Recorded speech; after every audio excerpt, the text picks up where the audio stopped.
Ok. On a passé 2 mois à modifier le bateau, à surtout gagner du poids, parce que c'était l'objectif principal, et puis à adapter le bateau pour que ce bateau qui était manœuvré avant par 10 équipiers soit manœuvré par un seul skipper, Franck. Donc on a rapporté beaucoup de manœuvres, la majorité des manœuvres sont faites au ce qu'on appelle le piano, la partie de manœuvre de chaque bord de la casquette du bateau, pour que quand Franck barrera, il est quasiment tout sous la main. Donc on a coupé des meubles pour transférer ces manœuvres-là sur le piano près du barreur. Et puis aussi on a fait tout le réaménagement intérieur, parce que forcément pour le Tour du Monde on avait une cuisine équipée, on avait équipé dans le sens course du terme. Et on a fait le strict minimum parce que la route du Rhum va se courir en une dizaine de jours. Donc en une dizaine de jours, on n'a pas besoin d'autant de confort que sur un Tour du Monde. Donc on a vraiment minimisé le confort du bateau, donc gagné du poids. Et c'est vraiment la chasse au poids qui est très très très importante sur ces bateaux-là.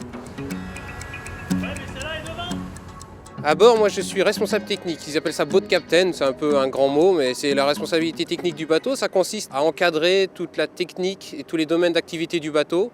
C'est un travail, c'est pas vraiment un travail de chef, c'est plutôt un travail d'organisateur parce que les gars, toute l'équipe technique à bord est extrêmement compétente et n'a pas besoin qu'on lui dise ce qu'il faut faire. Et c'est ça qui est super agréable de travailler avec eux.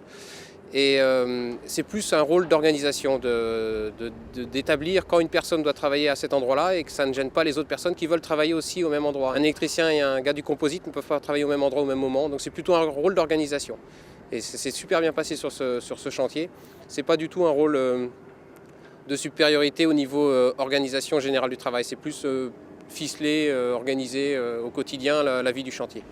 Ok, on laisse filer le chariot, on laisse... On était une dizaine de personnes à temps plein sur le bateau pendant 2 mois.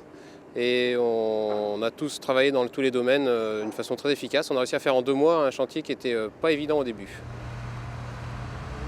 Il faut mater maintenant, donc le mât est à l'Orient, on va mater soit fin de semaine, soit début de semaine prochaine. Ensuite, étant donné que c'est un nouveau gréement qui est plus petit que le mât équipage, eh bien on va tester le mât. Donc ça consiste à mettre en tension de tous les côtés le mât pour être sûr qu'il tienne bien. Et ensuite, régler les voiles neuves forcément. Et puis les premières navigations entre le 10 et le 17 juin pour la mise au point du bateau à partir du 17 juin avec Franck à bord pour vraiment optimiser au maximum le bateau jusqu'à fin juillet. Et ensuite on reprend une phase d'optimisation en septembre pour être prêt mi-octobre pour aller à Saint-Malo pour le départ le 31 octobre.